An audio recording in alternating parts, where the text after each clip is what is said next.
День за днем корреспонденты нашего телеканала следят за всем, что происходит у нас и в республике, и, конечно, за ее пределами. И сегодня, коротко подводя итоги этой недели, мы расскажем вам о самых главных ее событиях. Вы смотрите программу «Якутия. День за днем». Меня зовут Иван Лазаренко. И вот о чем мы расскажем сегодня. Павел Кривошапкин жив. Единственный пассажир пропавшего Ан-2 находился при крушении в задней части самолета и смог выбраться. Состояние мужчины оценивается как нормальное. Потерпевший сейчас в стабильном состоянии. При внешнем осмотре серьезных повреждений не обнаружено. Сейчас будет проводиться обследование. Якутия помогает восстанавливать Донбасс. Айсен Николаев с рабочим визитом посетил город Кировское Донецкой Народной Республики. Мы понимаем, что мы сюда пришли не на 1 год, мы пришли сюда надолго, мы будем помогать Донбассу. Мы предложили создать мастер-план города, помочь в том числе и в вопросах создания схемы теплоснабжения, водоснабжения, энергоснабжения города. Считанные дни остались до старта финальной части спортивных игр народов Якутии. Трансляция будет вестись сразу на 3 телевизионных каналах.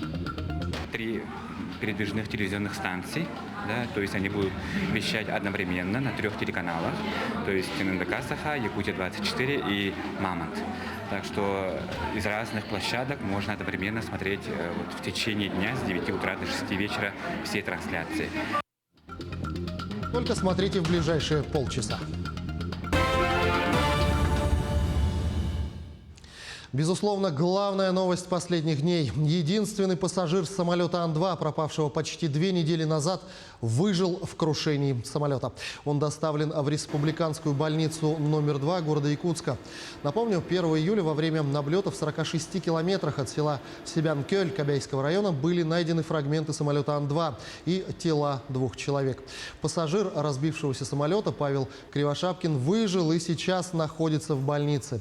21 июня частное воздушное судно выполняло полет по маршруту Усть-Хатын, вертикальный Усть-Хатын, но исчезло с радаров на территории Кобяйского района.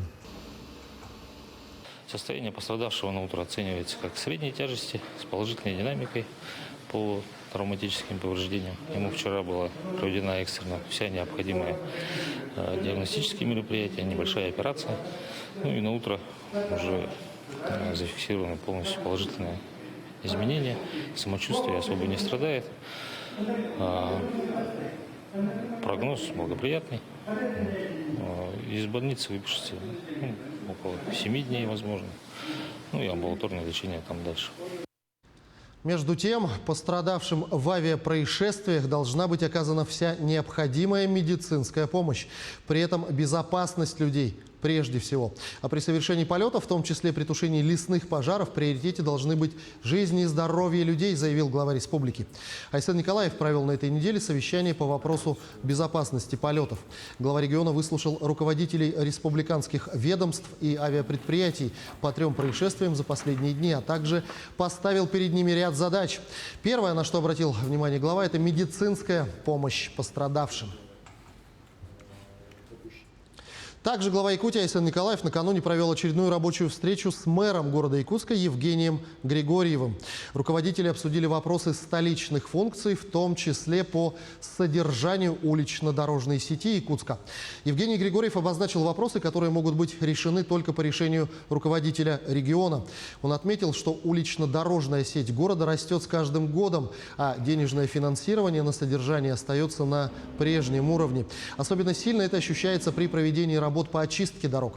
В связи с этим мэр столицы республики предложил главе региона рассмотреть вопрос увеличения финансирования на содержание улично-дорожной сети Якутска.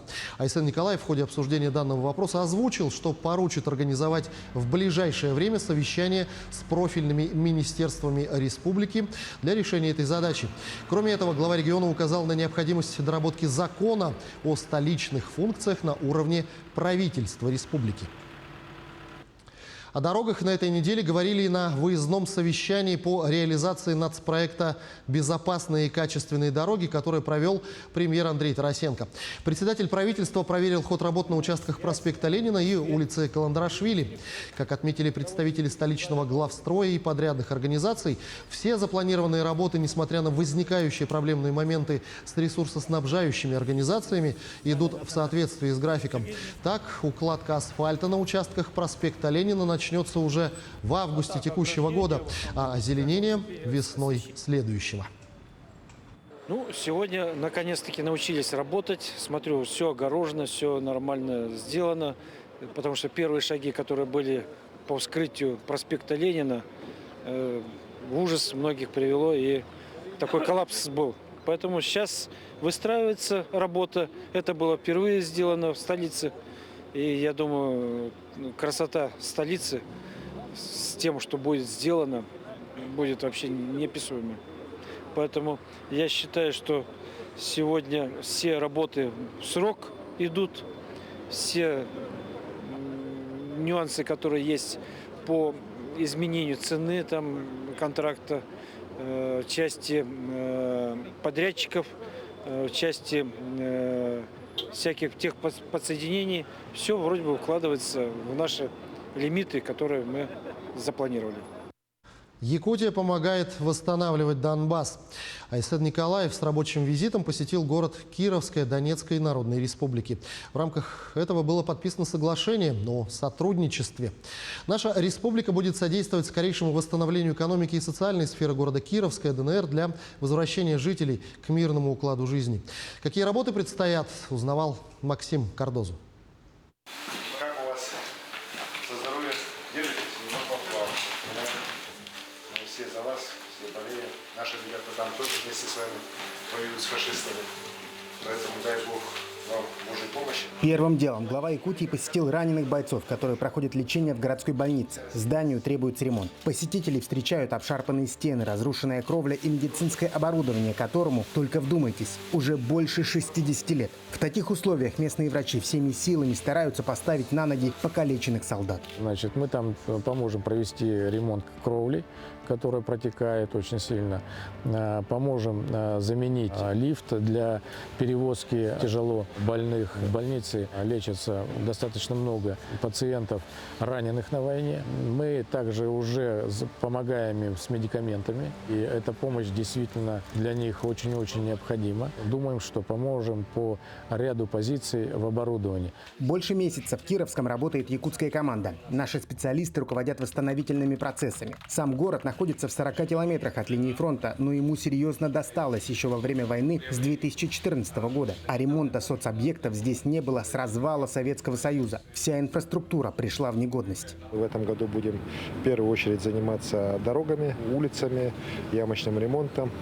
Будем также готовить ряд социальных объектов к зиме. При этом мы понимаем, что мы сюда пришли не на один год, мы пришли сюда надолго, мы будем помогать Донбассу. Мы предложили создать мастер-план города, помочь в том числе и в вопросах создания схемы теплоснабжения, водоснабжения, энергоснабжения города, для того, чтобы более правильно спланировать и отрабатывать уже здесь в городе и в 23-м, и в 24-м годах.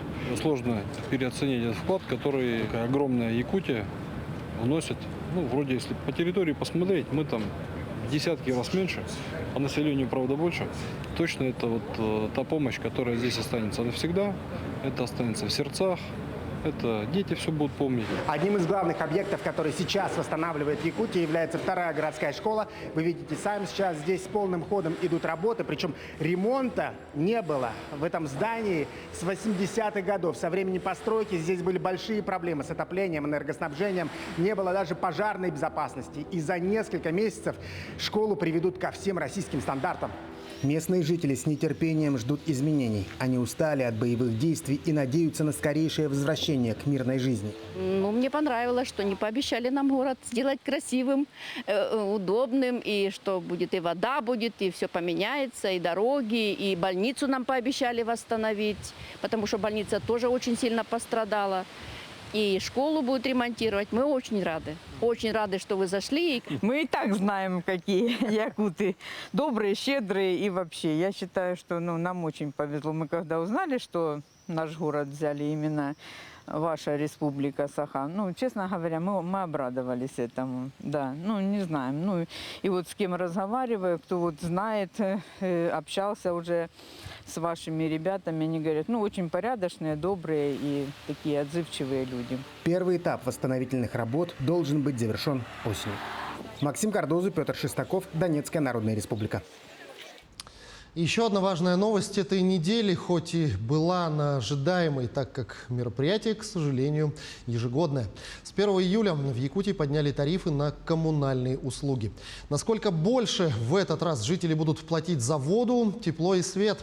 Об этом в материале далее. В конце каждого года правительство утверждает средний индекс предельного повышения цены на коммунальные услуги для каждого региона. В среднем по республике индекс изменения платы граждан за коммунальные услуги с 1 июля составит 6%. Предельно допустимое отклонение по отдельным муниципальным образованиям республики составляет 2,4%. Таким образом, максимальный индекс изменения платы граждан за коммунальные услуги с 1 июля в республике не будет превышать 8,4%. Тарифы на природный газ утверждаются после того, как Федеральная антимонопольная служба установит оптовые цены. И сейчас в прогнозном варианте рост цен для населения на уровне 8,8%. В республике приняты меры социальной поддержки граждан по оплате коммунальных услуг. Для всех граждан, у которых даже по льготным тарифам расходы на оплату услуг ЖКХ занимают в доходах 15% и более. А для малообеспеченных семей от 0 до 15% предусмотрены адресные субсидии, тогда как по российскому стандарту этот уровень составляет 22%. Заявитель должен быть собственником или нанимателем жилого помещения, быть зарегистрирован в нем. Заявление можете подать через портал госуслуг или в офисах «Мои документы». Перечень документов – это паспорта обязательно всех проживающих по данному адресу, свидетельство о рождении детей, ИНН, СНИЛС. А что думают жители Якутска о повышении роста тарифов на оплату коммунальных услуг? Конечно, все вовремя платить надо, но то, что каждый год повышается, не знаю на каком основании, но вовремя платите и все. Я во всем не согласен. С повышением тарифов? На повышение тарифов. Сейчас в последнее время все время повышается и повышается. В любом случае, это же не зависит от нас. То есть поставщик всегда говорит о том, что цены на это поднимаются, потому что поднимаются цены на другое, на третье. Поэтому тут я ничего не могу сказать, это как стихийное бедствие. Стоит отметить, что в связи с ростом тарифов на коммунальные услуги должникам по ЖКХ лучше всего следует оплатить долги до повышения цен. Анна Васильева, Виктор Дичковский, Якутск. Мы продолжим сразу после короткой рекламы, не переключайтесь.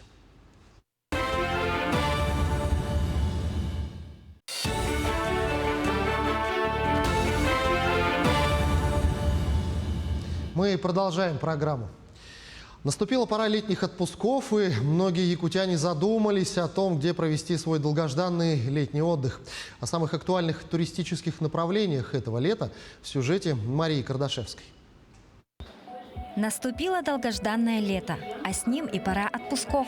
Многие якутяне справедливо задались вопросом, куда в этом году быстро и легко можно выехать отдохнуть. Туроператоры уверенно отвечают. Самыми популярными направлениями по-прежнему являются Турция, Египет и Объединенные Арабские Эмираты. Лидирует из этого списка, конечно же, Турция. Неплохие цены, очень хорошие отели стоят на продаже. По ценовой категории, конечно, самый дорогой из этих – это Объединенные Арабские Эмираты. Египет чуть дешевле. И самые демократичные цены – это, конечно, Турция. Турки очень доброжелательно относятся к нашим туристам. Они заботятся об их отдыхе, да, они переживают, как к ним относятся местные люди и так далее, да, как вы себя чувствуете, нету ли на вас косых взглядов и так далее, да, то есть отношение турков к русским прямо замечательное. Сняты все ограничения, касающиеся ковида. Туризм внутри России тоже сейчас актуален. Якутяне стали чаще интересоваться туристическими направлениями по стране. На первом месте это у нас стоит Сочи. Естественно, оттуда рядышком это Абхазия. Это, кстати, тоже очень хороший, недорогой отдых, безумно красивая природа. Кавказские минеральные воды, да, кстати, тоже, да, очень хорошее направление, его очень любят. Тем более у нас из Якутска летают прямые рейсы на Минводы. Возможно еще приобрести билеты по субсидированным тарифам. Ну, помимо этого, конечно, это у нас Новосибирск, Белокуриха, Иркутск, Байкал тоже пользуются спросом, Владивосток. Ну и те, кто хотят, к примеру, Анапа, Крым, Геленджик, Туапсе, то можно от Сочи или от Москвы добраться до этих курортов уже наземным транспортом. Это либо ЖД, либо от Сочи ходят электрички, ласточки, ну или автобусы уж в крайнем случае. По России активно предоставляются субсидированные тарифы не только по льготным категориям, но и по дальневосточной прописке. Субсидией могут воспользоваться граждане России, имеющие постоянную прописку в Дальневосточном федеральном округе. Открыла авиакомпания «Якутия» субсидии по ДФО по прописке на лето, на Санкт-Петербург, на лето и до октября месяца.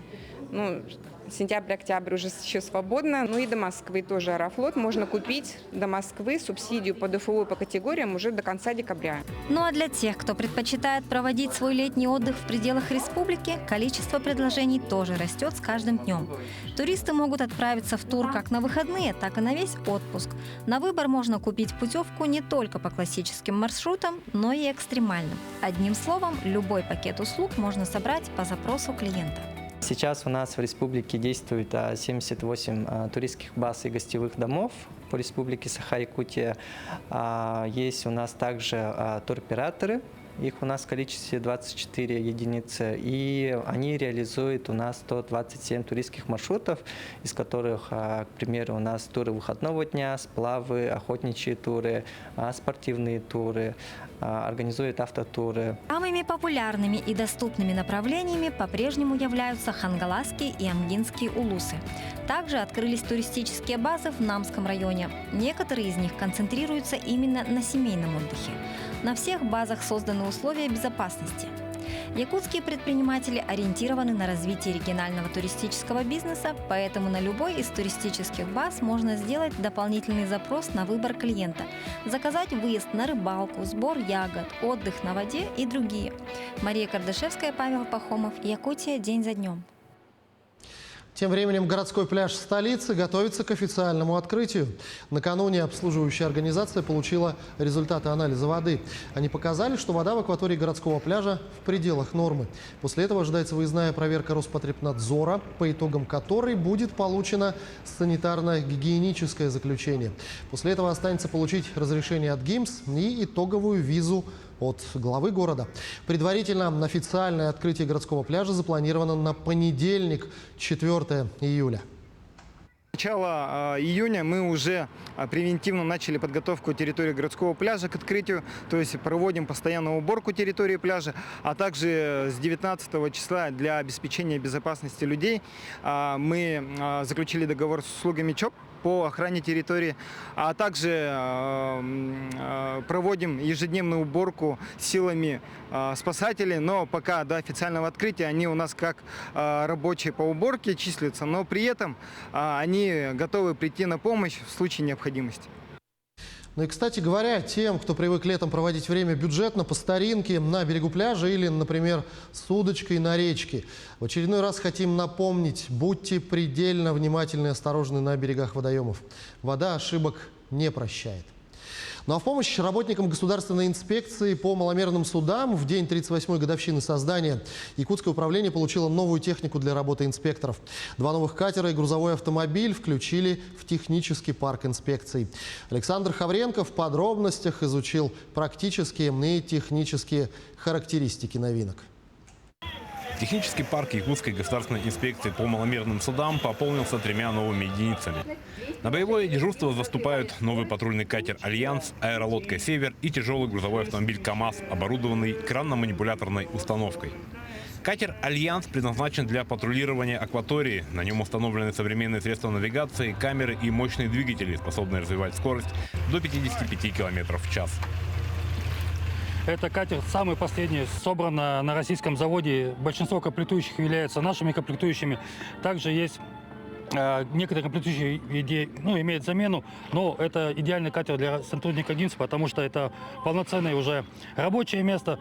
Есть столик выдвижной для составления, допустим, административных протоколов или просто работы бумажной. Есть специальные обогревающие средства, чтобы инспектору было тепло в весенний либо осенний период. И в целом катер очень хорошо сбитый, на нем установлен двигатель последнего образца.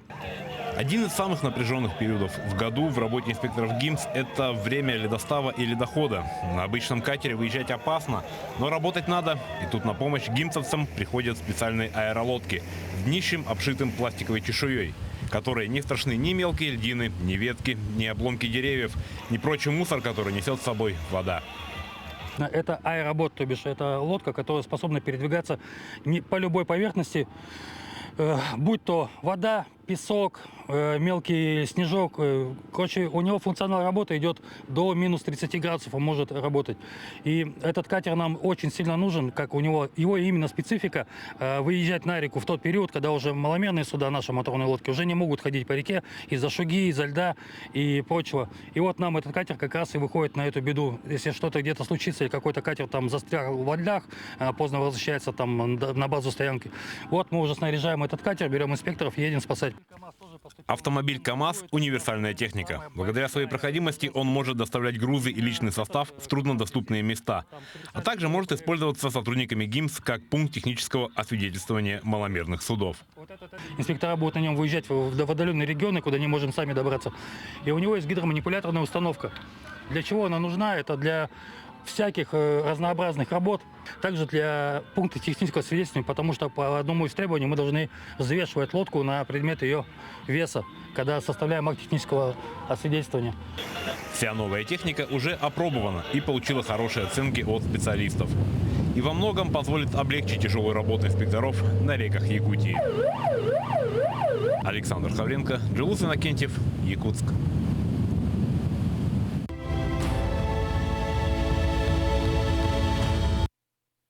Считанные дни остались до старта финальной части спортивных игр народов Якутии.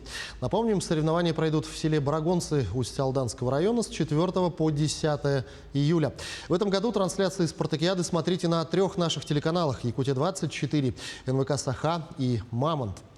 На освещение событий игр в Барагонцы выйдут более 100 сотрудников компании, причем первая группа уже выехала на место. Продолжит Саргалана Неустроева.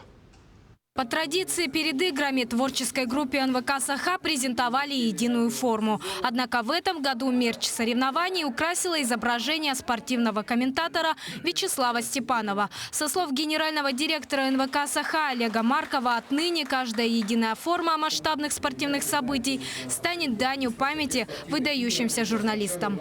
За такой период времени люди помнят, любят и продолжает его дело как спортивный комментатор, за что я очень благодарна. Коллеги, в памяти футболки Вячеслава Степанова, оно действительно напоминает, что он со своими коллегами рядом и продолжает свое дело комментирования и просвещения спорта. Именно Вячеслав Степанов стоял у истоков якутской спортивной журналистики. Все, кто сегодня работает над освещением соревнований, продолжают его дело и совершенствуют новостное ремесло. Я считаю, что наша компания лучшая не только в Сибири и на Дальнем Востоке, но и по всей России. Мало таких профессионалов, которые способны осветить любое крупномасштабное событие.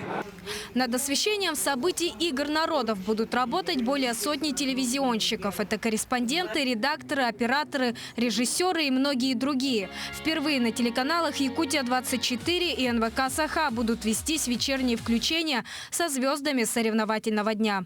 У нас будут работать 3 передвижных телевизионных станций, да, то есть они будут вещать одновременно на 3 телеканалах, то есть ННДК Саха, Якутия-24 и Мамонт. Так что из разных площадок можно одновременно смотреть в течение дня с 9 утра до 6 вечера все трансляции. А те, кто будет смотреть дневники игр, по словам телевизионщиков, будут в курсе всех событий соревнований. Напомню, в этом году в программу игр народов Якутии включены 16 видов спорта, в том числе марафон, многоборье ГТО и баскетбол 3х3 среди мужчин и женщин. Сарглана Неустроева, Джилустан Иннокентьев, Владимир Павлов, Якутск. Что ж, именно такой была эта неделя. Наши корреспонденты продолжат следить за развитием событий. Вы смотрели программу «Якутия. День за днем». Для вас в студии работал Иван Лазаренко. Я с вами прощаюсь и берегите себя.